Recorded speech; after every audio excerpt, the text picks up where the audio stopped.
Hello friends, RR क्रिएसनमा यहाँहरूलाई स्वागत छ।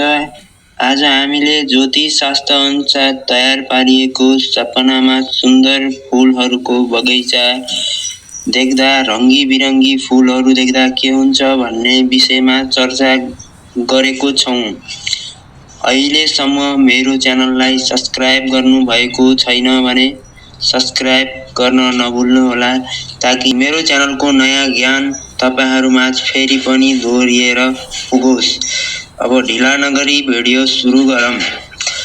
सपनामा सुन्दर फुलहरूको बगैँचा देख्नुभयो, त्यहाँ रङ्गी बिरङ्गी फुलहरू फुलिरहेको देख्नुभयो, साथै आफूलाई त्यो फुलहरूको बगैँचा वरिपरि भमौरा झैं डुलिरहेको वा बगैँचामा हिँडिरहेको देख्नुभयो भने त्यो सपना अत्यन्तै शुभ सपना मानिन्छ।